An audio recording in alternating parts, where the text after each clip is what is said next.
Welcome to the castle, everybody. This is Nightsaber Z42, and today we're going to be taking a look at the Lazy DM's Companion book by Michael Ishii. Let's see. The Lazy DM's Companion is a book of guidelines and inspirational generators to help you build, prepare, and run awesome 5e fantasy games. Sitting alongside Return of the Lazy Dungeon Master and the Lazy DM's Workbook, the Lazy DM's Companion streamlines play and fires up your imagination to build awesome and unique worlds for you and your players to explore. Each page of this book offers useful guidelines, adventure and campaign generators, or versatile maps to kickstart your prep, smooth out your 5e games, and help you run awesome adventures. Alright, so that is quite a hefty feat. Now this is of course written by Michael Ishii, and this was actually published in 2021.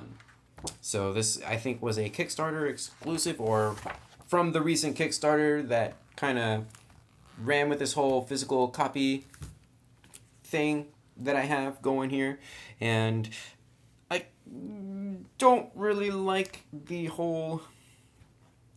I'm just going to say I'm a really big fan of the workbook spiral.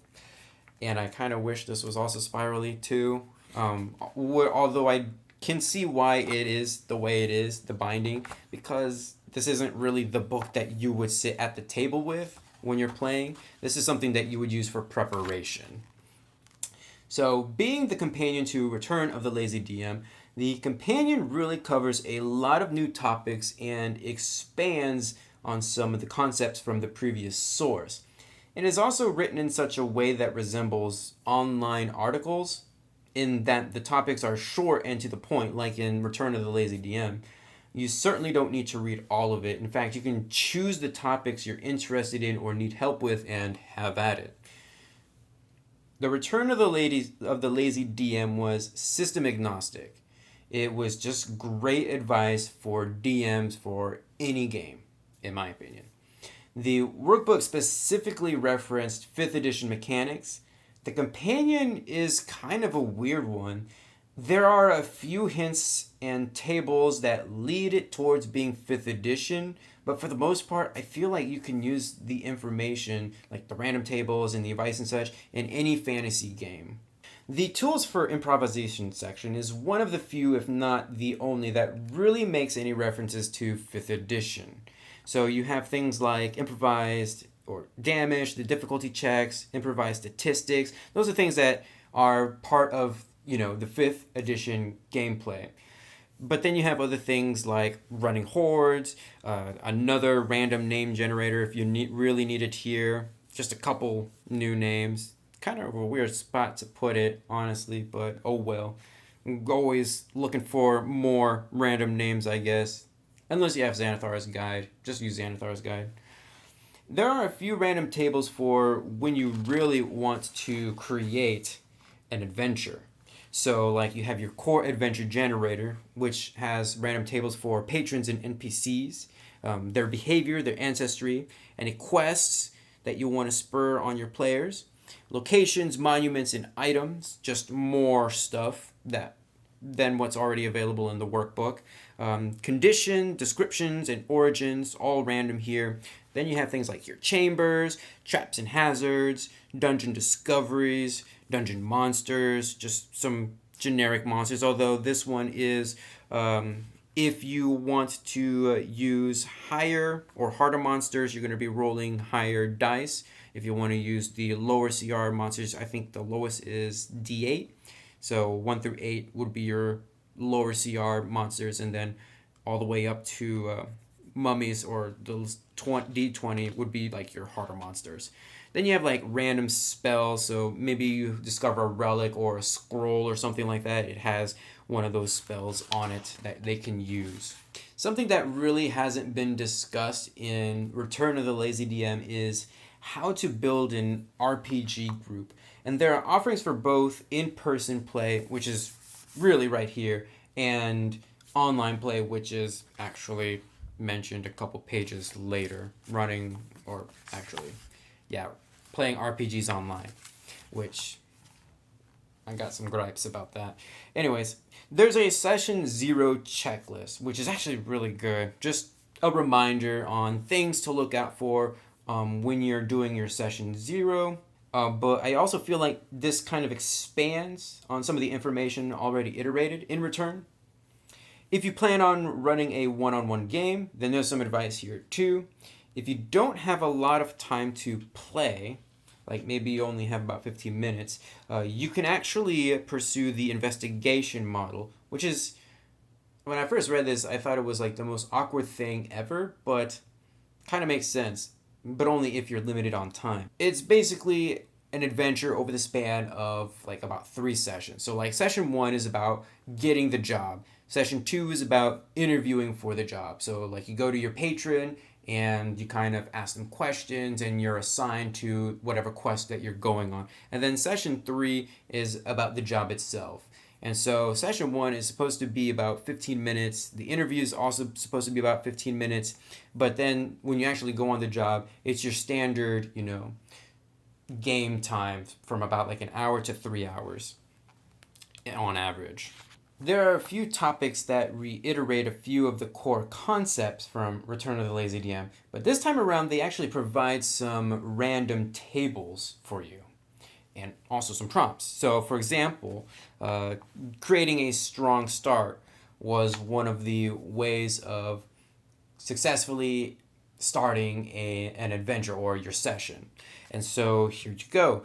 There's a random table for cities and towns, creating a strong start in a city or town, having a strong start in a wilderness, the sewers, dungeon caves, and caverns. So really interesting. If you're looking for something more randomized, then that's a great way to do it. Or if you just need some ideas for prompts and things like that, start here. There's also a quest template, which are just different types of quests that you can have your players go on, like kill the boss, or find something, rescue someone, kill the lieutenants, destroy something, steal something, clear the dangers, collect keys, defend a location, or end a ritual. All great ideas if you're just drawing a blank on, creating a quest for your character. There's also one for creating secrets and clues, so lots of random tables, NPC and villain secrets or character secrets, historical secrets, plot and story secrets, building situations, so any complications that might come up during a quest, example locations, example inhabitants, example goals, and things of the like. You have things for generating NPCs and also generating villains, which I guess there's a big difference, I suppose. There should be. Then you have like your random treasure generator. So if the Dungeon Master's Guide isn't enough or you don't have it, you can use this, which is very quick. And then there's some sections on exploration. And I actually did like the fact that they are referencing things from other products, like the progress clocks, which is from Blades in the Dark. I tend to use progress clocks in some of my games where it makes sense. And then you actually have further exploration things like wilderness travel, which I actually really did enjoy. I actually like the character roles here, like the trail hand. The trail hand ensures that the party follows the right path to reach the intended destination, and they would use either a nature or survival check. Where the scout keeps an eye for potential hostile creatures during the character's journey, they would use insight, investigation, nature, perception, or survival. The quartermaster ensures that the characters remain well fed and hydrated during their journey. They would use medicine or survival. My only big complaint is that there's only 3 of them, and I kind of understand why there's 3 of them. I just kind of really wish there were more options, but oh well. So the next few pages are just expansions on what's already been iterated in Return to the Lazy DM. So you have just random environment locations that are separated by zones like Arctic, desert, forest, mountain, swamp, underground, and ruined settlements. You have notes on creating a spiral campaign, like creating your 6 truths, your starting location, your fronts or factions, and things like that. Just kind of reiterating things that have already been said for an update for how to run theater of the mind. And this zone-based combat is kind of what I was referencing when I was looking at the workbook. And so when you're working with theater of the mind, in the workbook they just said, don't worry about, your speed or something like that. And using zones is a way to kind of sort of implement it into your game, but also not really. I do like zone-based combats. A lot of the games that I do play use zone-based combats, so that's kind of what I'm used to. There's also some tips for changing monster difficulties. So like let's say you have a higher CR monster but for lower level players, there's a way to scale that down, but there's also ways to scale it up as well. The most obvious is to increase hit points. They say double hit points, or you can create more monsters of the same type or scale that down, dealing more damage or more number of attacks, and just mixing and match any of those to change the difficulty of the monsters, either up or down. So let's say that you actually want to create your own unique monster, or make like your kobold more unique, like your boss kobold a little bit more unique. And there's ways to do that. So basically you could give that monster an elemental rating or something like that, where they could have some elemental resistance, or maybe the damage they do is elemental, or maybe they have an elemental aura or some sort of a shield. And there's different damage for the different CR that you want to increase that creature by. So for example, if I have a CR 0 to 1, the damage they would deal for that element would be on average 3 or 1d6, or they could have an aura size of 5 feet. There's tips for creating dire monsters and fiendish monsters, or spell-infused monsters, so monsters that can just fling spells out willy-nilly like that.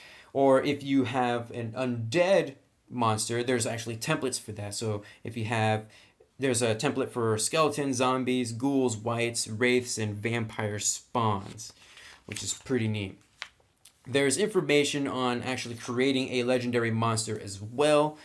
You're just going to need to give them the legendary resistance feat, or give them some legendary actions, tweak their HP a little bit, tweak damage, just things that have already been commented upon before when you were dealing with the monster difficulty dials and things like that.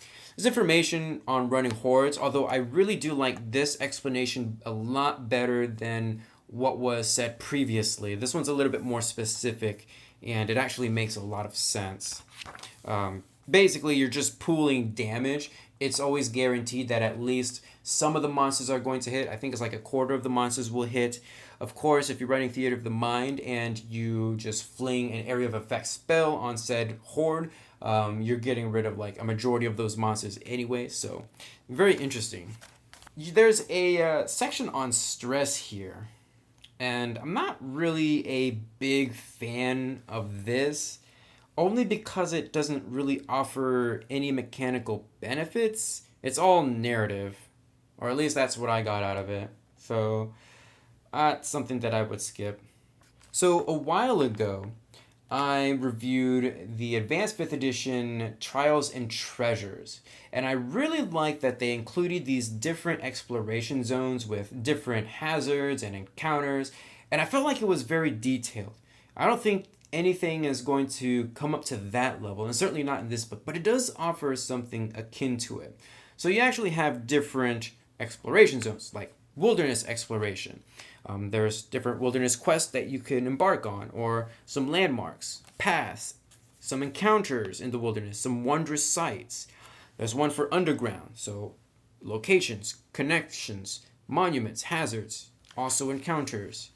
Land of the Fae, so you have fairy adventure locations, any strange events in the Fae, monuments, encounters, Fae-touched objects, war-themed campaigns, kind of similar. So you have like wartime missions, battleground locations, monuments of war, enemies, wartime encounters, haunted lairs. So where is it located, who their dark lord is, any dreadful monuments, twisted encounters, strange hauntings, or accursed objects. It's all random tables for all of that. And then you have your god generator here. And the next few pages are just different generators. So if you need a random god for some reason, you can actually roll for that here. There's their domain, their holy symbol, and just a divine name that if you really want to roll for that, you can. There's one for Lost Kingdoms, and there's also one for cults. Just quick and easy ways to generate those things when you need them. Alien World is also one of those. And then you get to the last few parts of the book before the sample adventure, which are quest builders. And I find that some of these inspirations are hilarious. Like, for example, the traitor. This section lets you create an adventure inspired by Francis Ford Coppola's Apocalypse Now, in which the characters hunt down a traitor in a hostile land. Yeah, Apocalypse Now, which I guess does make sense. I mean, it is about that and Vietnam, but still. So you have things like patron, who's the traitor, motivations, what kind of a hostile landscape are you going into, what are the hostile inhabitants, and where's the traitor hiding out. There's one for the hunger, which is inspired by Jaws. So what creature are you hunting? What makes it unique? Where does it reside? Who protects the creature, or what drives the creature, or who else is also hunting for the creature? You have vengeance for hire.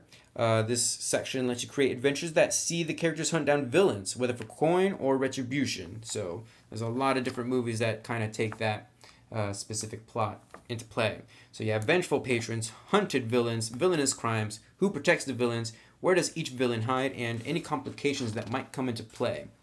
Protect the village is also another type, inspired by the Seven Samurai.